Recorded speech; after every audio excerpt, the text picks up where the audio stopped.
नमस्कार, मैं शेखर त्रिवेदी। मथुरा में श्री कृष्ण जन्मभूमि को लेकर एक बार फिर से माहौल गर्माता नजर आ रहा है। चित्रगुप्त पीठाधीश्वर महामंडलेश्वर स्वामी सच्चिदानंद महाराज के आह्वान पर अयोध्या में कार सेवा शंखनाद कार्यक्रम आयोजित किया गया, जिसमें धर्म रक्षा संघ से जुड़े बड़ी संख्या में साधु संत और धर्म योद्धा शामिल हुए। कार्यक्रम में संतों और कार्यकर्ताओं ने श्री कृष्ण जन्मभूमि की मुक्ति और भव्य मंदिर निर्माण की मांग को लेकर 6 दिसंबर 2026 को कार सेवा का ऐलान किया है। महामंडलेश्वर स्वामी सच्चिदानंद महाराज ने इस दौरान सरकार के सामने 4 सूत्रीय ज्ञापन भी रखा है। वहीं धर्म रक्षा संघ के राष्ट्रीय अध्यक्ष सौरभ गौड़ ने कहा कि सरकार, न्यायालय और मुस्लिम समाज के पास 6 दिसंबर तक शांतिपूर्ण समाधान का वक्त है। अगर तब तक समाधान नहीं निकलता तो प्रस्तावित कार सेवा में जुटने वाले कार सेवकों के उत्साह को नियंत्रित करना चुनौतीपूर्ण हो सकता है। उधर मुख्यमंत्री योगी आदित्यनाथ भी मथुरा और श्री कृष्ण जन्मभूमि के मुद्दे पर अपनी बात स्पष्ट कर चुके हैं। सीएम योगी ने कहा है कि जो लोग खुद को धार्मिक मानते हैं, अब उन्हें खुलकर के मथुरा, वृंदावन और श्री कृष्ण जन्म स्थान के विकास और पुनरुद्धार की बात करनी चाहिए। साथ ही उन्होंने समाजवादी पार्टी पर निशाना साधते हुए मथुरा के मुद्दे पर अपनी स्थिति साफ करने की चुनौती दी। यानी मथुरा में एक तरफ संत समाज ने 6 दिसंबर की कार सेवा का शंखनाद किया है, तो दूसरी तरफ इस मुद्दे पर सियासी बयानबाजी भी तेज हो रही है। ऐसे में बड़ा सवाल है कि क्या 6 दिसंबर तक इस विवाद का कोई शांतिपूर्ण समाधान निकल पाएगा? क्या सरकार और संबंधित पक्षों के बीच कोई रास्ता निकलेगा? और अगर समाधान नहीं निकला तो क्या एक बार फिर मथुरा बड़े धार्मिक जुटान का केंद्र बनेगा? आज हम इसी पर चर्चा करेंगे, लेकिन उससे पहले वो महत्वपूर्ण बयान जो आज सुर्खियों में है। दिव्य भव्य मंदिर ठाकुर जी का जो गर्भगृह है वो हमारा है। 13.7 एकड़ भूमि वो हमारी है। कोर्ट में नगर निगम हम लोग सारे साक्ष्य दे चुके हैं। सारे इतिहास ग्रंथों में जहाँ जहाँ लिखा है, अकबर साहिब में लिखा है, जितने ग्रंथ हैं उन सब हम कोर्ट में पेश कर चुके हैं। उनके पास सिंगल मात्र कोई साक्ष्य नहीं है। प्रशासन से, सरकार से हमने मांग की है फास्ट ट्रैक कोर्ट तैयार किया जाए और जो काला कानून है, जो मंदिरों को मस्जिद बना दिया गया है, उन मंदिर उसको कानून हटा के शीघ्र ही उस कानून को बदला जाए और हमारे भव्य दिव्य लाभ भगवान श्री कृष्ण का मंदिर शीघ्र बने। अभी जो सनातनों से मेरी रिक्वेस्ट है, मेरी दुकान से प्रार्थना है कि वो छोड़ के कि चीनी मत बनाओ, ये मत करो। हम मजबूत होना चाहिए, हमें हाथ तोड़ने वाला चाहिए, हाथ तोड़ने वाला नहीं। हमें इस मंदिर को, कृष्ण मंदिर को अभी इसी 5 साल के अंदर बनाना है, 500 साल में नहीं। उसके लिए हमें अपना तोड़ना पड़े या किसी का तोड़ना पड़े, हम साथ हैं। अखिलेश जी, अयोध्या को तो राम भक्तों ने सजा और संवार दिया है। आप उसकी चिंता मत करिए, पश्चाताप करिए, एक बार रामलला का दर्शन कर लीजिए। कम से कम इसी से और सद्बुद्धि आएगी। और अब तैयारी करिए कि हम कृष्ण कन्हैया के लिए भी कुछ कर सकें। अब मथुरा की बात करिए। अगर सचमुच अपने को धार्मिक कहलाने का प्रयास कर रहे हो तो मथुरा वृंदावन पे खुल करके बोल दीजिए। श्री कृष्ण जन्मभूमि पर खुल करके बोल दीजिए और बोलिए ना कि श्री राम जन्मभूमि मुक्ति के आंदोलन की तर्ज पर ही श्री कृष्ण जन्मभूमि की मुक्ति का भी अभियान चलना चाहिए।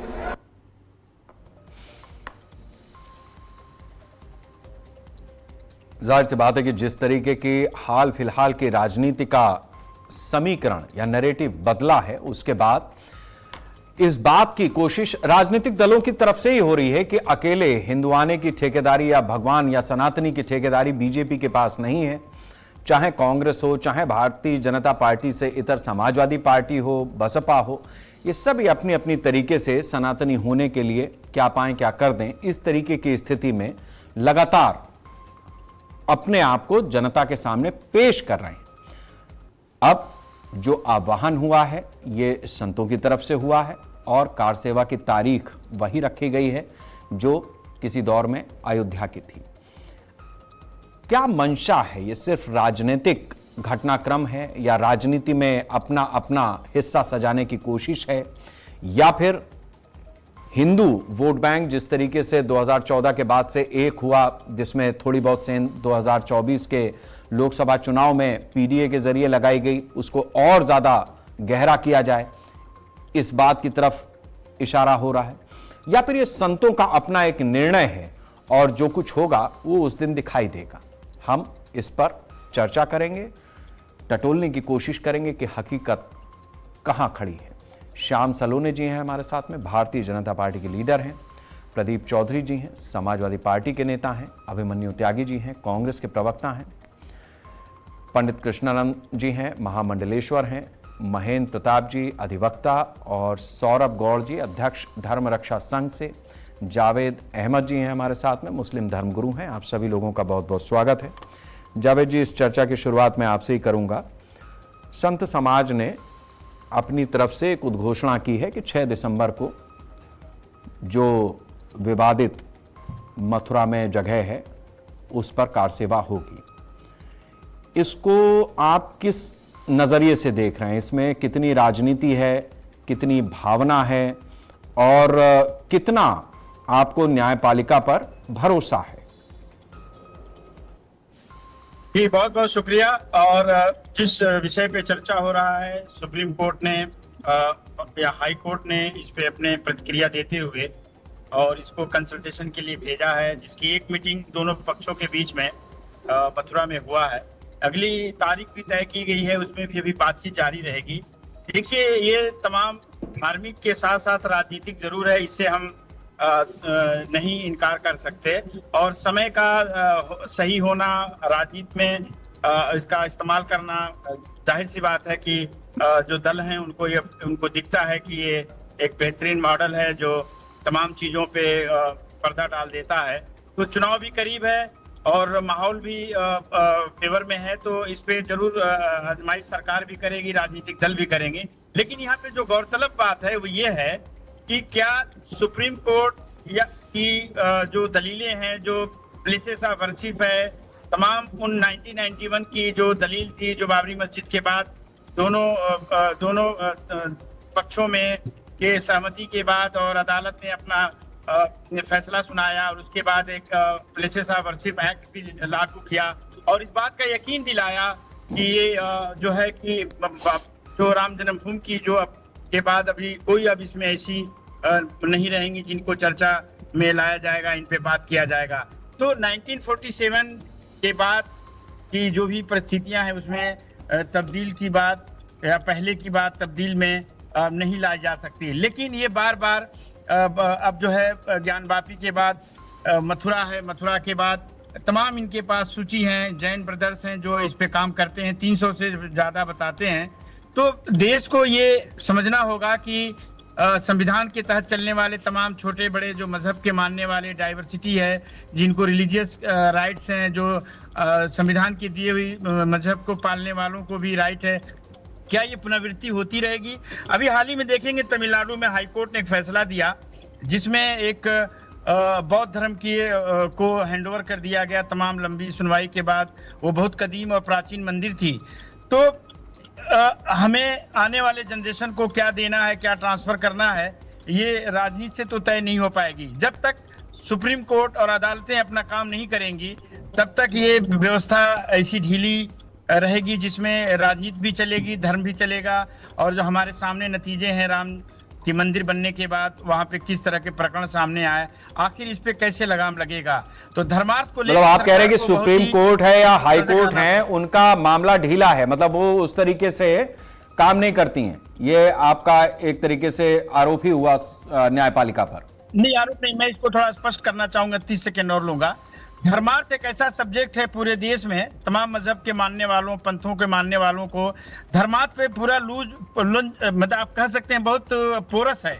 यानी वहाँ पे कोई भी ऐसी व्यवस्था नहीं है जहाँ पे महान जनता की जो दान है, जो उसकी दी हुई संपत्तियों पे सरकार का कोई डायरेक्ट कंट्रोल नहीं है। तो मेरा ये मानना है, ये मांग है कि हम ये चाहते हैं कि सरकार एक केंद्रीय स्तर पर एक धर्मार्थ का निदेशालय बनाए और तमाम धर्मों के मानने वालों का एक ऐसी व्यवस्था बनाए जो 1 इंच और 1 रुपये किसी भी तरह का खुर्द बुर्द ना हो, यानी उसका कहीं गड़बड़ ना हो, कहीं उसका नुकसान ना हो। चूंकि जनता के लिए अकाउंटेबल कौन है? ये कमेटियां। चलिए ठीक है, आपने मेरे ख्याल से अपनी बात रखी है। ये अब हम चर्चा थोड़ा सा आगे बढ़ाते हैं। प्रदीप चौधरी जी हमारे साथ में हैं, समाजवादी पार्टी के लीडर हैं। प्रदीप जी, हाल ही में हमने देखा कि कई जगहों पर समाजवादी पार्टी का जो सनातनी स्वरूप है वो लोगों के सामने आया, लोगों ने उसे पसंद भी किया है। अभी संतों की तरफ से आह्वान हो रहा है कि भाई मथुरा आइए, तो समाजवादी पार्टी क्या सोच रही है इस पे? जाना है, नहीं जाना है? विवाद बढ़ेगा या आपको कोई रास्ता निकलना है? ऐसा मतलब क्या चीज लग रही है आपको?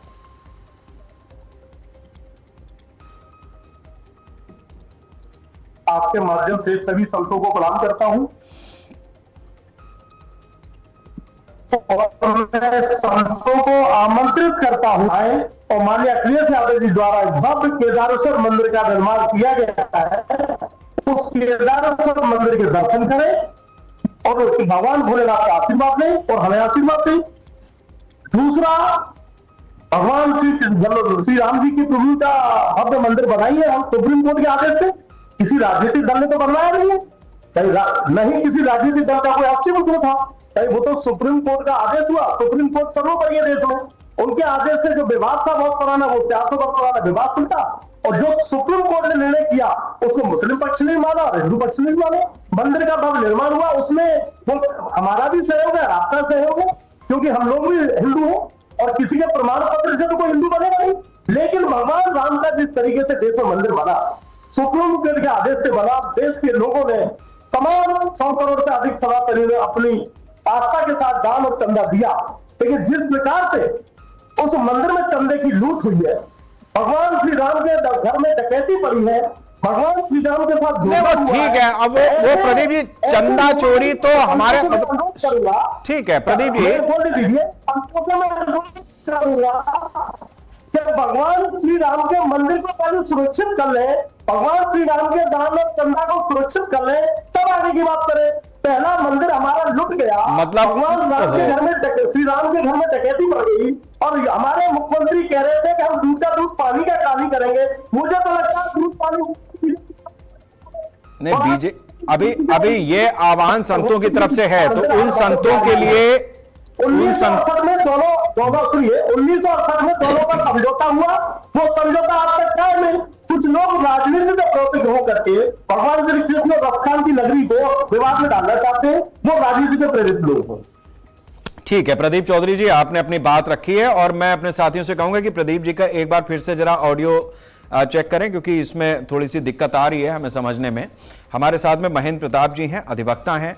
महेंद्र जी, मैं आपसे ये समझना चाहूंगा कि ज्यादातर मामले हमारे यहां जो भी इस तरीके के आ रहे हैं वो सिविल के मामले हैं, मतलब जमीन का मामला है। अयोध्या का भी हम देख रहे हैं, हमने बहुशाला का भी मामला देखा, हमने यहां मथुरा का भी जो मामला है।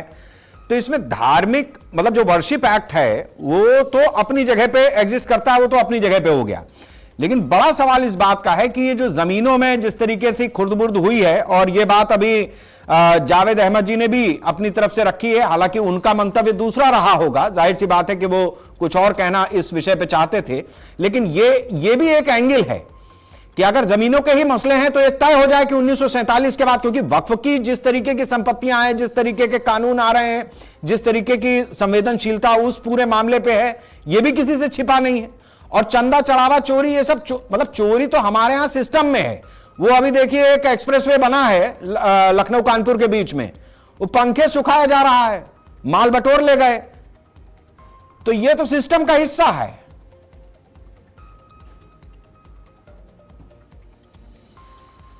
देखिए, सबसे पहली बात तो यह है कि ये जो मामला है ये अलग है सबसे, क्योंकि इसका पूरा मामला जब हम देखेंगे कि 1968 के कंप्रोमाइज को ये लोग कहते हैं कि 1968 का कंप्रोमाइज ठीक है, तो हमने उसी 1968 के कंप्रोमाइज को कोर्ट में चैलेंज किया है। और ये प्रॉपर्टी श्री कृष्ण जन्मभूमि ट्रस्ट की थी, कंप्रोमाइज किया श्री कृष्ण जन्मभूमि सेवा संघ ने। तो एक ही प्रॉपर्टी को भी कैसे कंप्रोमाइज कर सकता है? आपने बड़ी बड़ी चालाकी से इस कंप्रोमाइज को करा लिया और जमीन 2.5 एकड़ है जो असली गर्भगृह है उससे आप लेके बैठ गए।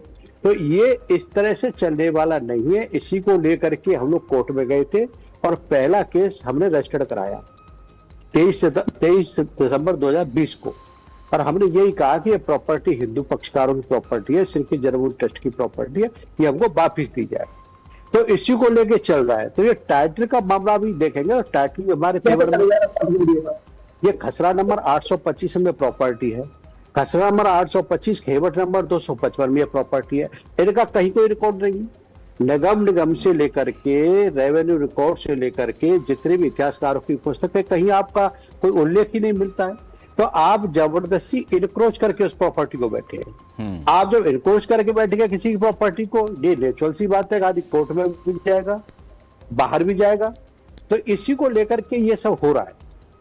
तो हमने बार बार, अभी मीडिएशन की बात आ रही थी, बता देता हूँ। मीडिएशन 7 तारीख का मीडिएशन था मथुरा कोर्ट में, तो हमने वहां भी ये बात रखी, हाई कोर्ट में भी ये बात रखी, सुप्रीम कोर्ट में भी ये बात रखी।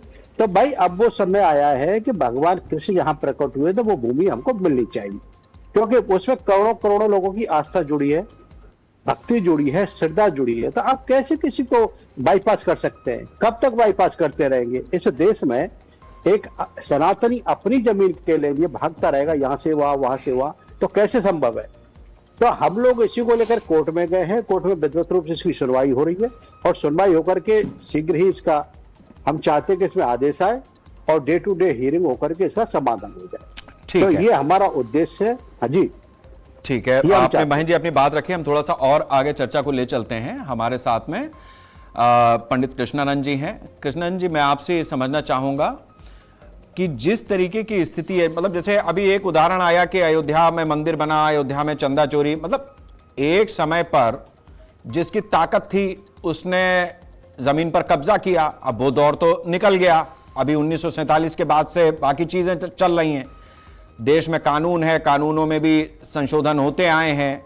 कुछ और स्थितियां सरकार अपने अपने वोट बैंक के हिसाब से 1991 में 92 में जिस तरीके की, मतलब ठीक है, अलग अलग तरीके के प्रकारांतर में चीजें हुई हैं।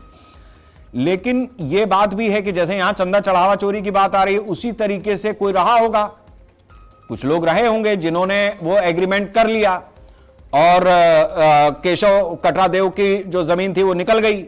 अब उसके बाद ये सारा विवाद नए सिरे से चल रहा है, तो कुल मामला तो जमीने का है। तो मैं ये समझना चाहूंगा कि एक तो हिंदुओं में भी, मतलब आप उसको सीधे सीधे कहिए तो जयचंद अभी भी मौजूद हैं। अब सवाल ये, कुछ लोग उनको कालनेमी कह देते हैं, कुछ जयचंद कह देंगे। तो ऐसे लोगों का पहले तो अपने घर के भीतर आप इलाज करें और उसके बाद प्रकारांतर में जाकर के और फिर बाकी चीजों पर हो। नहीं, देखिए, मैं अध्यात्म गुरु महामंडलेश्वर स्वामी कृष्णानंद आपके चैनल के दर्शकों को बहुत बहुत साधुवाद देता हूं। देखिए शेखर आनंद जी, आप जो बात कह रहे हैं और अभी जो जावेद जी बोल रहे थे, बहुत ही डिफरेंस है। मामला कुछ और है, बोल कुछ और रहे हैं। देखिए यहाँ पर अभी अभी आपको पता चला है, हमारे अधिवक्ता महेंद्र प्रताप सिंह जी भी बोल रहे थे कि जो भूमि है, और ये आज से नहीं है, ये आज के 5000 वर्ष पहले भगवान श्री कृष्ण के प्रपौत्र वज्रनाभ के द्वारा वहां पर मंदिर बनवाया गया। ठीक है, 3-4 बार ये तोड़ा गया। सबसे लास्ट में औरंगजेब के द्वारा ये तोड़ करके यहाँ पर शाही ईदगाह बनाया गया। अब प्लेसेस ऑफ वर्शिप एक्ट 1991 यहाँ पर कैसे लागू होगा? आपने कहा कि 1947 के बाद, तो 1947 के बाद कोई वहां पे मंदिर बनाने गया था क्या? अथवा सनातनी हिंदुओं ने क्या तुम्हारी मुस्लिमों की किसी की मस्जिद तोड़ करके मंदिर बनाया था क्या? बात समझने की है। अभी अगर मैं कहूं कि आप काबा, मक्का और मदीना में मुझे मंदिर बनाने दो, आप हमें इजाजत दोगे? ये आराध्य हैं 100 करोड़ सनातनी हिंदुओं के आराध्य की ये 3 भूमि है शेखर जी। जैसे मुस्लिमों के लिए काबा, मक्का और मदीना पवित्र है, वैसे ही सनातनी हिंदुओं के लिए काशी, अयोध्या और मथुरा ये आराध्य की पवित्र भूमि है, रामकृष्ण और शिव की भूमि है। इसमें समझौता नहीं किया जा सकता है। तो इसलिए ये बात समझना चाहिए। रही बात कि आप जो है मुस्लिम आक्रांता थे, विदेशी आक्रांता थे, उनके द्वारा जो ये घृणित कुकृत्य किया गया, उस पर भारत में रहने वाला मुसलमान अपना दावा क्यों करता है? भारत में रहने वाले मुसलमान को अपना दावा इस पर से छोड़ देना चाहिए। अगर आप गंगा जमुनी तहजीब की बात करते हो, अगर आप भाईचारा की बात करते हो, तो ये तो सभी को मालूम है। हमारे पास प्रमाण है, साक्ष्य हैं, वेदों में, पुराणों में, शास्त्रों में। जहां से बताइए, मैं वहां से आपको प्रमाण दूं, शास्त्रों से भी। और तमाम मुस्लिम जो लेखक हुए हैं, उन मुस्लिम लेखकों की किताबों में भी ये प्रमाण आया हुआ है कि औरंगजेब ने यहाँ पर भगवान केशव देव का मंदिर तोड़ करके ईदगाह बनवाया, शाही ईदगाह बनवाया। तो जब तुम्हारे पास कोई साक्ष्य नहीं है, प्रमाण नहीं है, तो यहाँ पर प्लेसेस ऑफ वर्शिप एक्ट 1991 का कोई मतलब ही नहीं बनता है। दूसरी बात, जो चढ़ावा चोरी का मामला यहाँ बीच में लाना, पहली बात तो ये मुद्दा से भटकाने वाली बात है। अगर आप चोरी की बात करते हो तो मस्जिदों में और मदरसों में कितनी चोरी होती है, उसका हिसाब कौन देगा? वक्फ बोर्ड के नाम पर भारत की लाखों एकड़ भूमि की जो चोरी कर ली गई है, उसका हिसाब कौन देगा? उस पर ये बोलेंगे भाई। तो ये चीज आप सोच रहे हो कि सनातनी हिंदुओं को हम ऐसे ही प्रताड़ित करते रहें, लूटते रहें, उनके आराध्यों के मंदिरों को हम कब्जा किए रहें। और सबसे बड़ी बात, सन 47 में हमारा देश आजाद हुआ और सन 91 में ये प्लेसेस ऑफ एक्ट लाया गया। ये कितनी बड़ी साजिश थी सनातनी हिंदुओं का दमन करने की। ठीक है, आप मेरे ख्याल से करने की तत्कालीन सरकार की कितनी बड़ी साजिश। जी पंडित जी, मेरे ख्याल से आज अगर सनातनी हिंदू ठीक है अपने आराध्यों के मंदिर के लिए, अपने मंदिर के, अपने आराध्य के मंदिर के लिए भारत में ही मांग रहा है, तुम्हारे काबा में, मक्का मदीना में नहीं मांग रहा है। ठीक है, ठीक है महामंडलेश्वर जी, आपने अपनी बात रखी। अब हम थोड़ा सा फिर आगे बढ़ते हैं। हमारे साथ में अध्यक्ष हैं सौरभ गौड़ जी, हिंदू धर्म रक्षा समिति के। मैं सौरभ जी आपसे जानना चाहूंगा कि अब जो आह्वान हुआ है 6 दिसंबर का, तो एक तो कोई तारीख की विशेषता आपको लग रही है, और फिर जिस तारीख का आपने ऐलान किया, आपने कहा कि उससे पहले या तो शांति समाधान हो जाए, नहीं तो हम आएंगे। तो ये मतलब देश भी अपना है, लोग जो रह रहे हैं वो भी अपने हैं, और मतलब मैं इसलिए कह रहा हूं क्योंकि हमारी एक व्यवस्था जो है वो भी ना बिगड़े, क्योंकि मतलब अगले का तो पता नहीं, लेकिन ये देश अपना है, व्यवस्था अपनी है, लोग अपने हैं, भगवान भी अपने हैं। तो इसको कैसे संयमित रखा जाएगा? इसके लिए एक तो तरीका यह है कि न्यायालय कुछ कर दे, नहीं तो सरकार की तरफ से कुछ व्यवस्था बन जाए, नहीं तो आपसी समुदाय में कुछ समझौता हो जाए।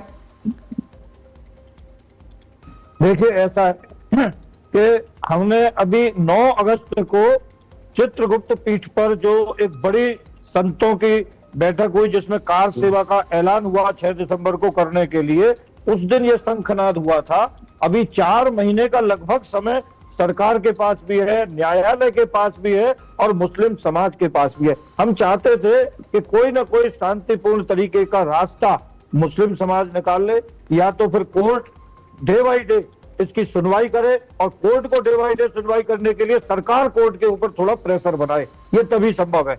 और अगर ये तीनों काम अगर नहीं होते हैं, तो आप समझिए कि अब हिंदू समाज इंतजार करने के लिए तैयार नहीं है। हमने राम मंदिर के लिए 500 वर्ष का इंतजार किया, मगर अब भगवान श्री कृष्ण की जन्मभूमि के लिए हमारा सनातनी समाज बिल्कुल भी इंतजार करने के लिए तैयार नहीं है। इसलिए अब 6 दिसंबर की तैयारियां तो बहुत बड़े स्तर पर प्रारंभ हो चुकी हैं। आप देखेंगे कि थोड़े दिन के बाद में जो एक चिनगारी हमारे चित्रगुप्त धाम से लगी है वहां से, और ये पूरे भारतवर्ष में फैलेगी, और संपूर्ण भारतवर्ष से कार सेवक 6 दिसंबर को मथुरा में उसी स्थान पर आएंगे जहां कलंक के रूप में वो ढांचा खड़ा हुआ है, और उसके बाद उस ढांचे के साथ क्या होगा, ये जिम्मेदारी सरकार की होगी। इसलिए हम चाहते हैं कि 6 दिसंबर से पहले इसका कोई निर्णय निकले। मैं आपको एक बात और बता दूं, हमारे वकील साहब बैठे हैं, सम्मानीय वकील साहब, और अच्छी तरीके से आपको इस बात को बताएंगे कि आज से पहले 2 बार मुस्लिम समाज कोर्ट में केस हार चुका है। एक केस मुस्लिम समाज ने 9 मार्च 1921 को किया था, जिसका डिसीजन 16 मार्च 1923 में आया था। मुस्लिम समाज को उससे मालिकाना हक से अलग कर दिया गया था। और दूसरा 1935 में हाई कोर्ट में हिंदुओं के पक्ष में निर्णय आया था। वकील साहब आपको और अच्छी तरीके से बताएंगे। तो मुस्लिम समाज का इस ढांचे से कोई लेना देना था नहीं। और 1947 के बाद भी आपको बता दूं, इसमें कोई नमाज होती नहीं थी, ये ऐसे ही पड़ा हुआ था क्योंकि हिंदुओं के कब्जे में था। मगर कांग्रेस सरकार ने एक षड्यंत्र करके इसमें जबरदस्ती अपने मुस्लिम वोट बैंक को खुश करने के लिए यहाँ पर शुक्रवार के दिन नमाज करानी शुरू की। तब भी ये रोज नमाज यहाँ नहीं होती थी। मगर 1992 के बाद कांग्रेस की सरकार की और दूसरी जो विधर्मी सरकार रही है, उनकी सहमति से यहाँ रोज नमाज होने लग गई। जबकि उससे पहले आपको बता दूं, यहाँ मुस्लिमों का कोई लेना देना था नहीं। सन 47 से पहले तो पूरी तरह हिंदुओं के कब्जे में ये स्थान था। और आगे आने वाले समय में आप देखेंगे कि अब हमारी तैयारी, हिंदुओं की तैयारी, सनातनियों की तैयारी इतनी है कि जो काम अयोध्या में हुआ था उससे कहीं बेहतर काम अब मथुरा में होने जा रहा है। सौरभ जी, आपने भी मेरे ख्याल से अपनी बात रखी है और पूरी पुख्ता तरीके से रखी है। अब मैं श्याम सलोनी जी के पास चलता हूं। श्याम जी, इसमें तो कोई दो राय नहीं है कि भारतीय जनता पार्टी अयोध्या हो, मथुरा हो, काशी विश्वनाथ हो, उसको लेकर के अपना जो विजन है उसका, वो तो किसी से छिपा नहीं है। लेकिन अब दुविधा इस बात की है कि चूंकि सरकार आपकी है उत्तर प्रदेश में, और योगी आदित्यनाथ की जो पहचान है वो है कि कानून व्यवस्था एक पत्ता भी नहीं खड़केगा। और वो हम देख भी रहे हैं 2019 में, 19 से लेकर के और 24 तक पूरा हमने देखा ही है अयोध्या का जब मामला आगे बढ़ा। तो अब सवाल यह है कि मथुरा में आपके लिए ये कैसी स्थिति है, मतलब इसको कैसे हैंडल करेंगी सरकार? क्योंकि किसी और की सरकार होती तब तो ठीक है, आप भी कूद जाते, लेकिन अब ना तो आप पूरी तरीके से कूद पाएंगे और ना सरकार उस तरीके से आगे जा सकती है, क्योंकि सरकार तो सबकी है। शेखर जी, आपको और मेरे चैनल पर बैठे सभी सम्मानित साथियों को मेरा राधे राधे और सावन महीने की शिवरात्रि की शुभकामनाएं, बधाई। शेखर जी, देखिए, अयोध्या में जो हुआ था, सरकार उस समय मुलायम सिंह यादव जी की थी। साधु संतों ने तब भी किसी प्रकार की हिंसा नहीं की थी। साधु संत हमारे यहाँ हिंसा नहीं करते हैं। साधु संत तो अपनी बात रखते हैं। और साधु, जैसे हमारे यहाँ एक दुआ है, वृक्ष कबहु नहीं फल बखे, नदी न संचे नीर, परमारथ के कारण साधु धरा शरीर। तो साधु, जब व्यक्ति साधु धर्म में आ जाता है तो वो केवल धर्म के लिए जीता है। और आज चूंकि अब इतिहास लेंगे अगर हम, तो भगवान कृष्ण का जन्म कब हुआ था, मोहम्मद साहब कब आए थे, उसके बाद में मुगल अभी आए हैं। मंदिर हमारी आस्था का प्रतीक है। मुस्लिम धर्म गुरुओं को चाहिए कि जैसे अयोध्या में वो हार गए थे, जानते हुए भी कि उनके पास कुछ नहीं है, जबरदस्ती उन्होंने खींचा था और वो आपसी मतभेद पैदा किए थे, आपस में कटुता पैदा की गई थी। वो कटुता अभी तक निरंतर चल रही है। आज भारत के समस्त मुस्लिम धर्म गुरुओं की ये प्रश्न बनता है और उनके लिए एक इम्तिहान है कि उस पर पास हो जाए, कि वो खुल करके कहें कि नहीं, ये भगवान कृष्ण का, उनका मंदिर की जगह है। और किसी समय कोई मुगल आक्रांता दुष्ट आए थे, उन्होंने जबरदस्ती मंदिरों पर कब्जा करने का प्रयास किया।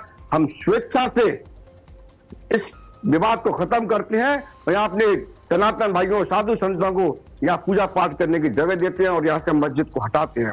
तो ना तो हमको अदालत की जरूरत पड़ेगी, ना हमको किसी अन्य चीज। श्याम जी, लेकिन ऐसा है श्याम जी, सनातन धर्म, मैं कह रहा हूं कि ये सुनने में तो अच्छा लग रहा है, ये सुनने में अच्छा लग रहा है, बड़ी आदर्श स्थिति है। लेकिन ये आप भी जानते हैं, हम भी जानते हैं, ये देश भी जानता है कि ऐसा कुछ होने नहीं जा रहा।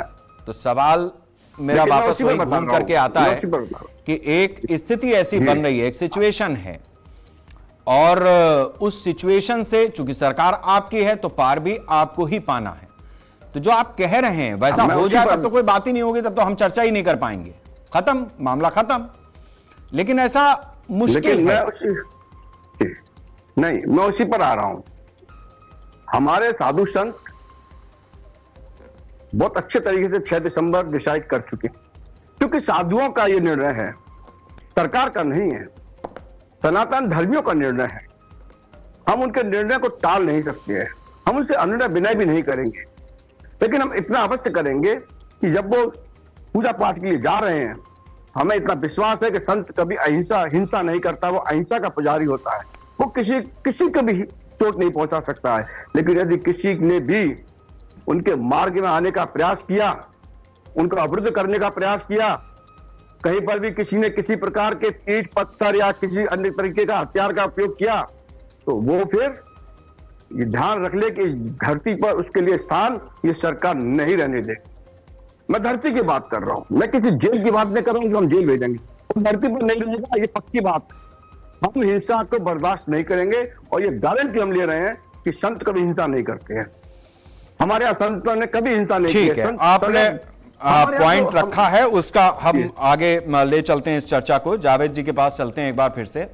जावेद जी, मेरे ख्याल से आपने सभी की बातें सुनी हैं और इस समय पे एक समझदारी भरी बात हर संत महात्मा भी ये कह रहा है, बीजेपी भी कह रही है कि हम मुस्लिम पक्ष से ये उम्मीद करते हैं कि चाहे मथुरा हो चाहे काशी हो, वो जिस तरीके की ये उलझने हैं इनको समाप्त करें और उनको आगे आना चाहिए। और जैसा अभी दलील आई है सामने कि मतलब 2 बार वो कोर्ट में, मतलब तब गुलामी था, 1923 की बात हो या 1935 की बात हो, और ये मसला सिविल है, कब्जा तो हुआ है और ये किसी से छिपा नहीं है। तो ऐसे में मतलब जो आप जैसे लोग हैं जो इस देश में अमन चैन कायम रखना चाहते हैं, योगी जी पर भी मुझे नहीं पता कि आप भरोसा करते हैं नहीं, लेकिन मुझे लगता है कि जो सरकार चल रही है उसको देख करके बहुत कुछ आपके विजन में आता होगा। तो क्या लगता है आपको कि किसको ज्यादा इस समय समझने की जरूरत है और क्या समझने की जरूरत है?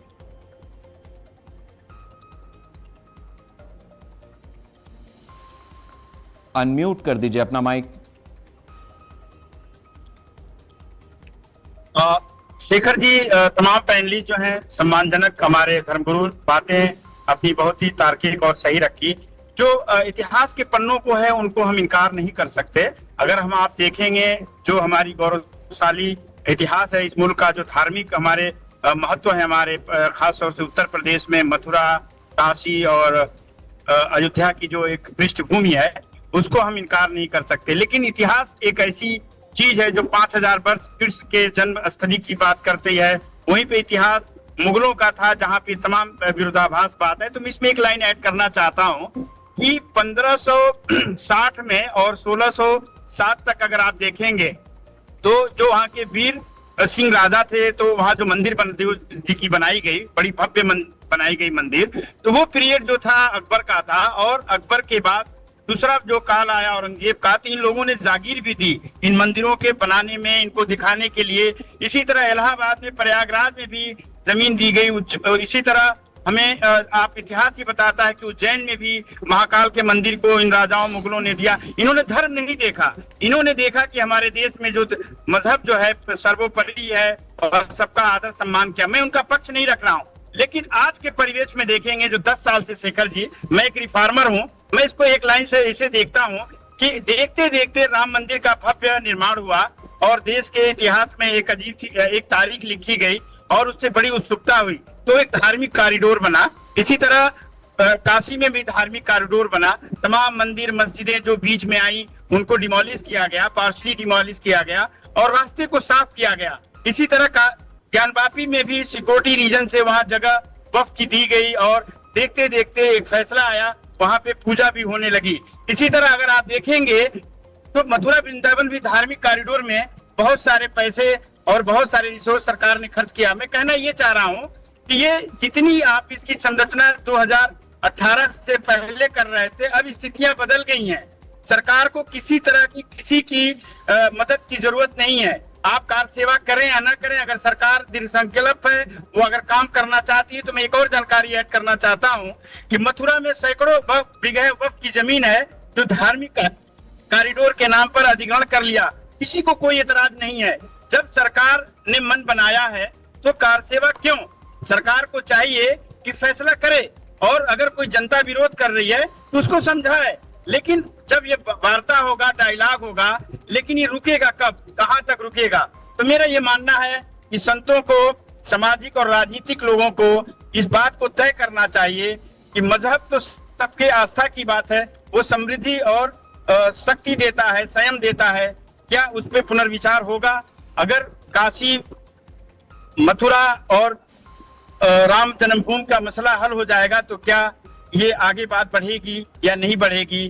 कोर्ट में किसी तरह के रिट को रोका नहीं जाता है।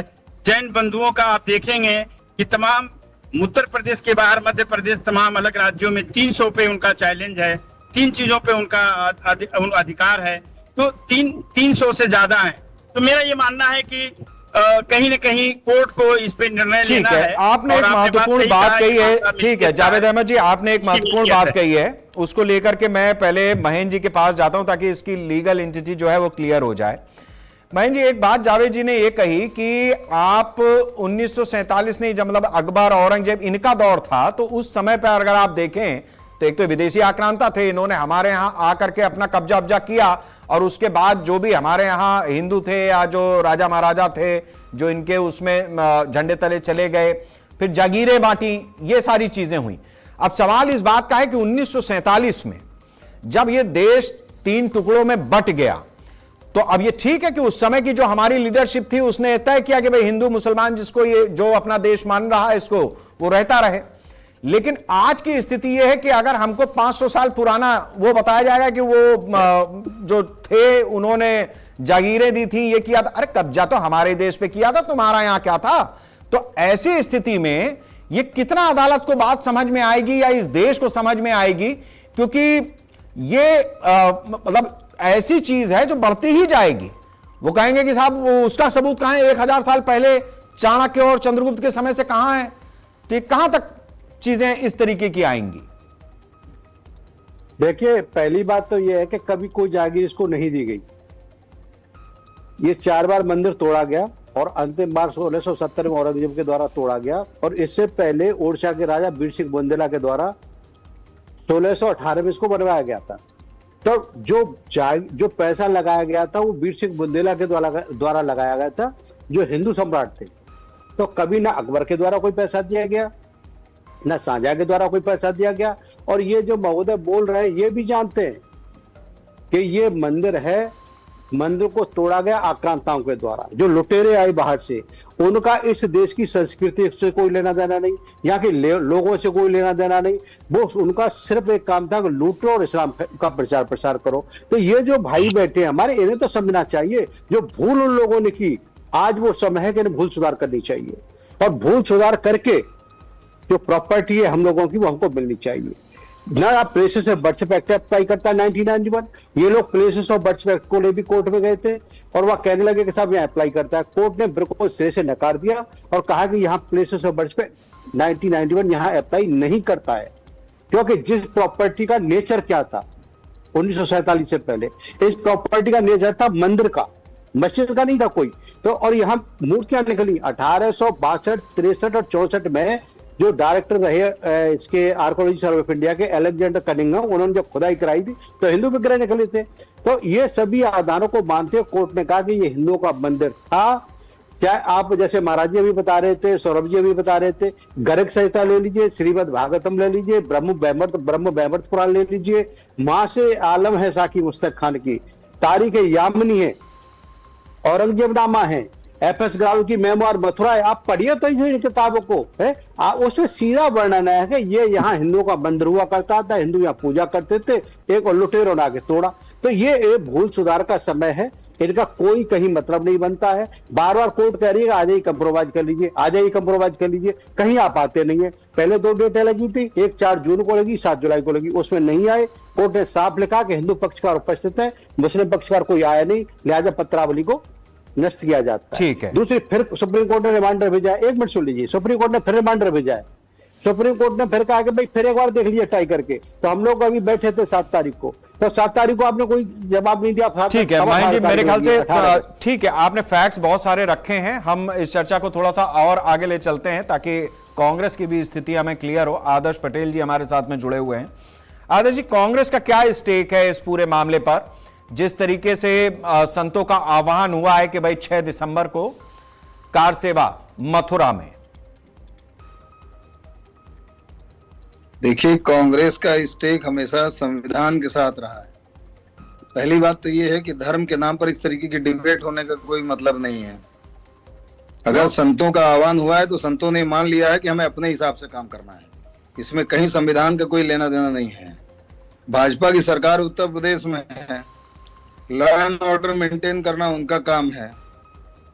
ये लोग वहां पर कार सेवा के नाम पे जा रहे हैं और ये लोग कह रहे हैं कि कुछ ऊंच नीच हो जाएगी तो उसकी जिम्मेदारी हमारी नहीं है। मतलब इनका इंटेंशन साफ है कि ऊंच नीच हो सकती है या ऊंच नीच करने का प्लान है।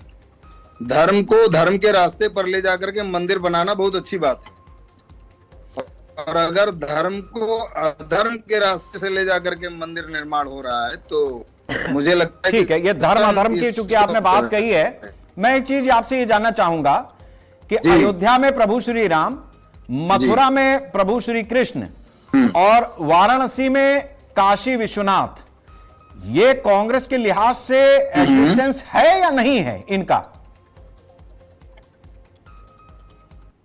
कांग्रेस सर्वधर्म संभाव वाली पार्टी है। कांग्रेस में हर धर्म का सम्मान है। मथुरा में चाहे भगवान मथुरा में जिस जगह पर वो विवादित स्थल है वो श्री कृष्ण की जन्मस्थली मानती है कांग्रेस की नहीं मानती है? संविधान वगैरह आप किनारे रख दीजिए, अभी धार्मिक पुस्तकें भी हैं ना। विवादित स्थल तो मैं पहले अयोध्या से शुरू करूं? नहीं, आप मथुरा पे रहें, मथुरा पे चर्चा है। से शुरू करूं? मथुरा पे आइए, मथुरा पे ही चर्चा है आज। नहीं, मैं अयोध्या से शुरू करता हूं। नहीं तो आपके कहने से थोड़ी चर्चा ऐसे बढ़ जाएगी। नहीं, अगर आप मथुरा पे बोल रहे हैं तो ठीक है, वरना मैं अपने अगले मेहमान के पास जाऊं। ऐसा नहीं है भैया, मथुरा पे चर्चा है, आप कह रहे मैं अयोध्या जाऊंगा। शेखर साहब ये नहीं बोल पाएंगे तो आप बताओ इनके नेता क्या सुनना चाह रहे हो, मैं वो जवाब इनके नेता आप इस एक चीज एक बात ये बता दी कि धार्मिक कार्य है, इसमें डिबेट का क्या मतलब है? आप इस कमाल है, हिंदुस्तान में हम धर्म पर चर्चा नहीं करेंगे तो क्या पे करेंगे? धर्म चर्चा का विषय नहीं होता है, धर्म का पालन का विषय होता है, धर्म पे चर्चा नहीं होती है। अरे तो जब जो धर्म गुरु होते अच्छा हैं, ठीक है, इसका जवाब तो कोई महामंडलेश्वरी दे पाएंगे। ठीक है, समाज कैसे चलेगा उसका ठीक है। आप मैं पंडित कृष्णानंद जी के पास चलता हूं। महामंडलेश्वर जी, अब आप ही कांग्रेस को समझाएं भाई, हमारे बूते से तो बाहर है। नहीं, कांग्रेस को समझाना नहीं है, मैंने समझाना नहीं, आपके बात का जवाब देने के लिए भाई जो महामंडलेश्वर है वही आएंगे ना। मैं कहां तक आपसे भिड़ूंगा? मैं तो पत्रकार हूं, किस तरीके से चलेगा? मैं तो पत्रकार हूं। आपके कहने से हम अपने विषय का चयन नहीं करेंगे। मेरे ख्याल से अभी इतनी लोकतांत्रिक व्यवस्था हमारे देश में बची है कि हम अपने विषय का चयन कर सकते हैं। लेकिन मैं धर्म का सम्मान करने वाले चाहता हूँ देख रहा हूँ जो कि क्या भारतवर्ष में धर्म पर चर्चा नहीं होनी चाहिए?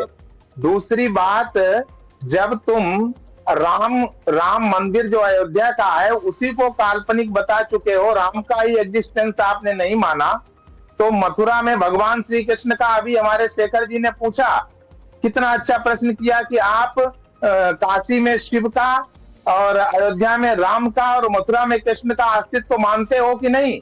तो आप जलेबी बनाने लग गए। ये आपकी मानसिकता है, शर्म करनी चाहिए।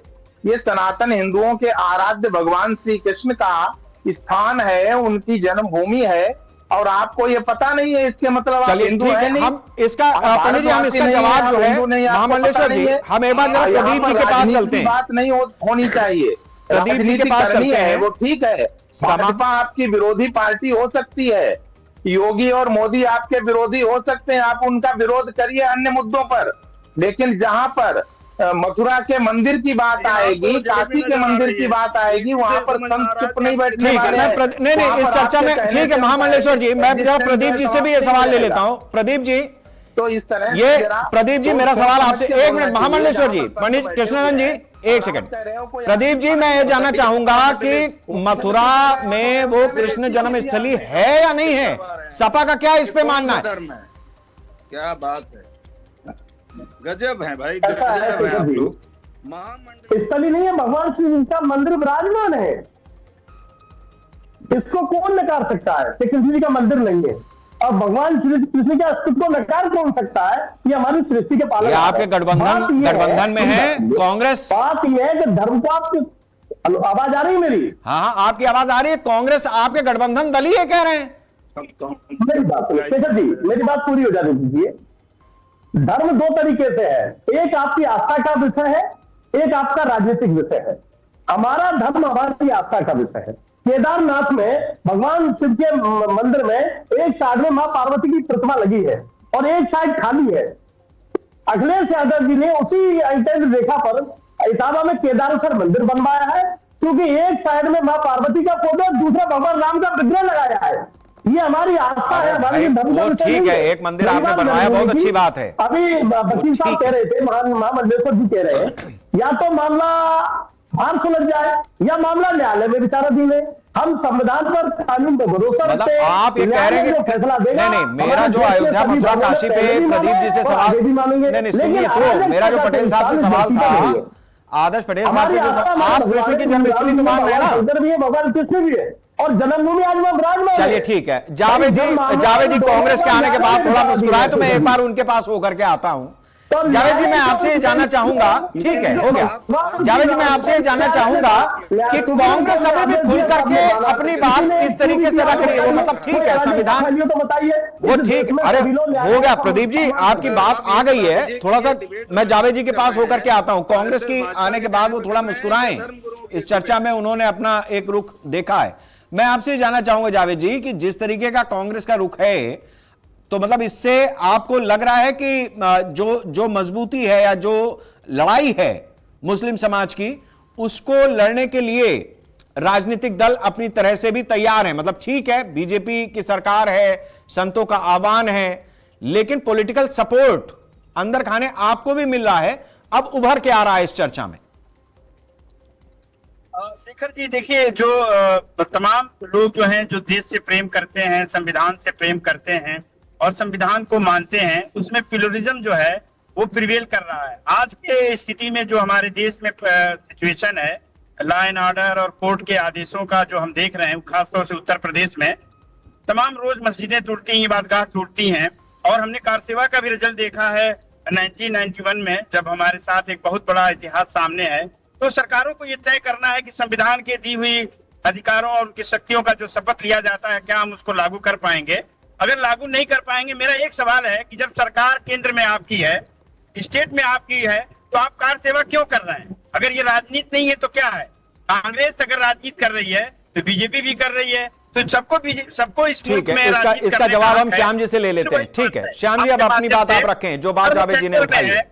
धर्म सेंटर में तो राजनीति करने के लिए लाभ का और हानि का क्या इंतजार है?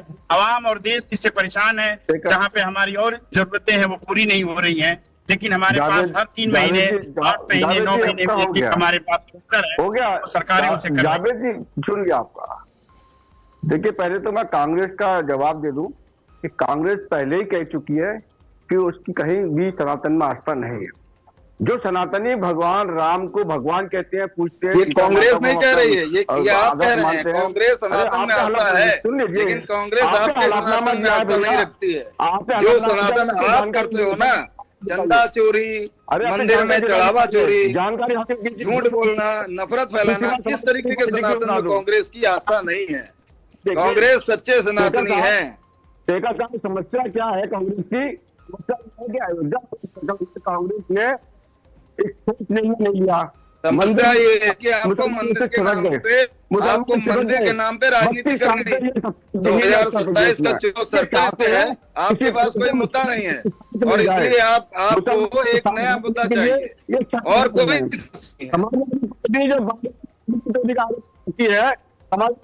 को चाहिए कि भाई संत कर रहे हैं ना, जनता के साथ में राजनीतिक बात। ठीक है श्याम जी, मैं आखिरी हिस्से में आ रहा हूं। एक ठीक है, मैं एक सवाल जरा सौरभ जी से भी ले लेता हूं। सौरभ जी, मैं आपसे ये जानना चाहूंगा कि जिस तरीके की स्थिति है इसमें, चूंकि आपने ये बात कही थी कि फिर जो स्थिति बनेगी उसकी जिम्मेदारी भी समाज को लेनी होगी वगैरह वगैरह, मैं अभी ये समझना चाह रहा हूं कि देखिए, जो पॉलिटिकल एंगल है इसमें, जो राजनीतिक दल हैं वो अपनी अपनी तरह से इस पूरे मामले को छिन्न भिन्न करने का भी प्रयास करेंगे। तो इसमें आपकी तरफ से जो आह्वान हुआ है उसमें कितना एग्रेशन, कितनी समझदारी और कितना सरकार या राजनीतिक दलों का सहयोग आपको अपेक्षित है और उसका आकलन है?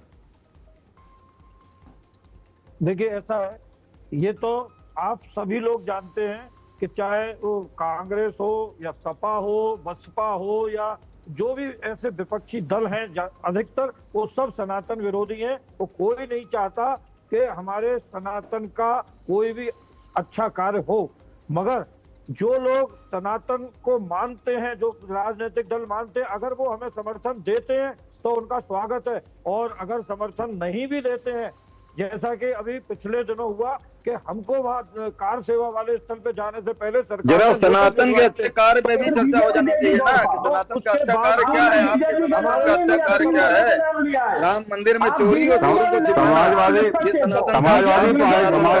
चले ठीक है, मेरे पास आज ठीक है, मेरे ख्याल से सभी ने अपनी अपनी बात रखी है। बाकी चीजें हम आगे फिर चर्चा में लेकर के आएंगे। मेरे पास आज वक्त इतना ही है।